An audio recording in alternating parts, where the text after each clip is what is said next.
બુલેટિનની શરૂઆત કરીશું મહત્વના સમાચારોથી। સાબરકાંઠામાં વરસાદનું આગમન થયું છે। સાબરકાંઠાના આસપાસના ગ્રામ્ય વિસ્તારમાં ધોધમાર વરસાદનું આગમન થયું છે।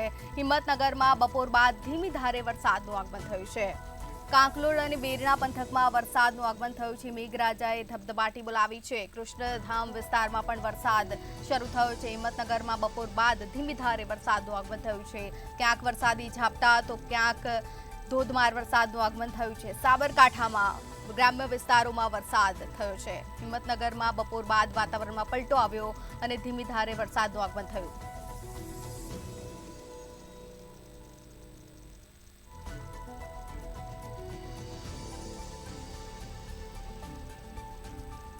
સાબરકાંઠા આસપાસના ગ્રામ્ય વિસ્તારોમાં વરસાદનું આગમન થયું છે। મેઘરાજાએ ધમાકેદાર એન્ટ્રી।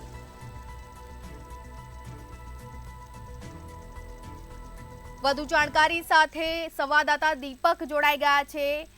જે દીપક, અત્યારે હિંમતનગરમાં બપોર બાદ ધીમી ધારે વરસાદનું આગમન થયું છે, શું વધુ જાણકારી? ચોક્કસથી જણાવ્યું કે સાબરકાંઠામાં હિંમતનગરના આસપાસ ગ્રામ્ય વિસ્તાર હોય છે। હિંમતનગર બપોર બાદ ધીમી ધારે વરસાદ ચાલુ રહ્યો છે।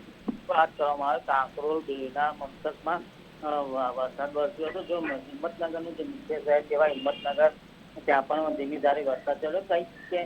કહી શકાય કે જે સાબરકાંઠામાં ગુજરાતમાં જે ચોમાસાની આગમન થતું હોય છે, સાબરકાંઠામાં પણ વરસાદ વરસી રહ્યો છે। ધીમી ધીમી ધારે વરસાદ વરસી રહ્યો છે। કહી શકાય કે ચોમાસાનું પણ આગમન થઈ ચૂક્યું છે। ત્યારબાદ બપોર બાદ જે વહેલી સવારથી વરસાદ છૂટાછવાયો વરસાદ પડી રહ્યો છે। ત્યારબાદ બપોર પણ વરસાદ ધીમી ધારે વરસાદ ચાલુ રહ્યો હતો અને ત્યારબાદ જે ગરમીનો ઉકળાટ હતો ત્યારે ધીમી ધારે વરસાદના કારણે અત્યારે જે ગરમીનો ઉકળાટ હતો ત્યારે લોકો ત્રાહીમામ મુકાઈ ગયા હતા। ત્યારે અત્યારે વરસાદના લીધે ઠંડક પસરી હતી કે કહી શકાય કે ખેડૂતોનો પણ એક